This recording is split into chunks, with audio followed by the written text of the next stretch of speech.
Hi friends, welcome to Ratna smart kitchen. ఈరోజు ఒక రెసిపీతో మేము ముందుకు వచ్చేసానండి. చాలా సింపుల్ రెసిపీ. చూసారా, క్యాబేజీ ఎగ్ ఫ్రై చూపిస్తున్నాను. చాలా అంటే చాలా బాగుంటుంది ఫ్రెండ్స్. క్యాబేజీని ఒక కాయ తీసుకున్నాను, అంటే మీడియం సైజ్ తీసుకొని ఇలాగా తరిగి పెట్టుకొని శుభ్రంగా కడిగి ఉప్పు వేసుకొని కడుక్కుంటే ఈ క్యాబేజీలో ఉన్న వాసన అనేది రాకుండా ఉంటుంది ఫ్రెండ్స్.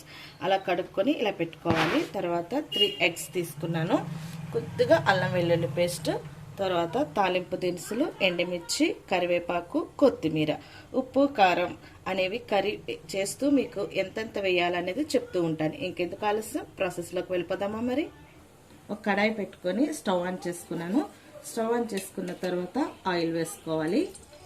ఒక 3 గరిటెల వరకు ఆయిల్ అనేది వేసుకున్నాను ఫ్రెండ్స్. ఆయిల్ హీట్ ఎక్కిన తర్వాత మనం ముందుగా తీసుకున్న తాలింపు దినుసులు వేసుకోవాలి. తాలింపు కొద్దిగా వేగిన తర్వాత పసుపు వేసేసుకుంటున్నాను. ఆయిల్లోనే పసుపు వేసేసుకోవాలి, ఎందుకంటే క్యాబేజీలో ఒక రకమైన వాసన వస్తుంది ఫ్రెండ్స్. మనం ఆల్రెడీ ఉప్పు వేసి కడుక్కున్నాం కాబట్టి ఆ వాసన ఉండదు. సో ఆయిల్లోనే పసుపు వేసుకొని క్యాబేజీ వేసుకుంటే అస్సలు ఇంకా వాసన అనేదే ఉండదు. చాలామంది క్యాబేజీలో ఉన్న వాసనను బట్టి చాలామంది తినకుండా ఉంటారు, కానీ చాలా మంచిది ఫ్రెండ్స్.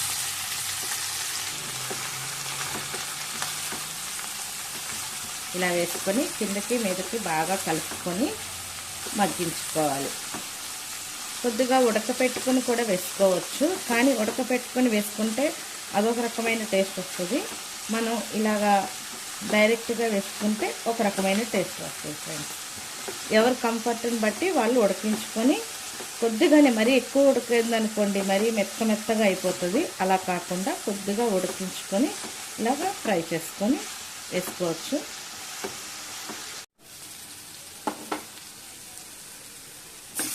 ఇలా మగ్గిపోయింది చూడండి, బాగా వేగిపోయింది కదా. ఇలా వేగిపోయిన తర్వాత కొద్దిగా అల్లం వెల్లుల్లి పేస్ట్ వేసుకొని మగ్గించుకోవాలి, పచ్చివాసన పోయేంత వరకు. చూడండి, ఇలా పచ్చివాసన పోయేంత వరకు అల్లం వెల్లుల్లి పేస్ట్ని వేయించుకున్నాక ఇదంతా ఒక పక్కకు తీసుకొని కొద్దిగా ఆయిల్ వేసుకొని మనం ముందుగా తీసుకున్న ఎగ్స్ని ఇందులో వేసుకోవాలి. ఇలా ఎగ్స్ వేసుకొని కొద్దిసేపు ఆగిన తర్వాతనే మనం ఇలాగా కలుపుకోవాలండి. వెంటనే కలుపుకోకూడదు. ఈ ఎగ్లోనే కొద్దిగా ధనియాల పౌడర్, కొద్దిగా ఉప్పు, కొద్దిగా కారం ఇలా వేసి కలుపుకున్న తర్వాత మొత్తం అంతా మిక్స్ చేసేసుకోవాలి. అలా వేసుకోవడం వల్ల ఎగ్ కూడా తినేటప్పుడు చప్పగా ఉండదండి. అంటే మనం క్యాబేజీలో వేసాం కదా, అది దీనికి పట్టడానికి టైం పడుతుంది కాబట్టి మనం అలా ఎగ్ వేసుకున్నాక పక్కన మనం కొద్దిగా ఉప్పు, కారం అలా వేసుకున్నాం అనుకోండి, ఎగ్లో కూడా ఉప్పు ఉంటుంది, మనం తినేటప్పుడు చప్పగా అనిపించదు అనమాట. ఇప్పుడు కర్రీకి సరిపడినంత కారం వేసుకోవాలి. ఒక 1/2 టేబుల్ స్పూన్ వరకు కారం వేసుకున్నాను ఫ్రెండ్స్.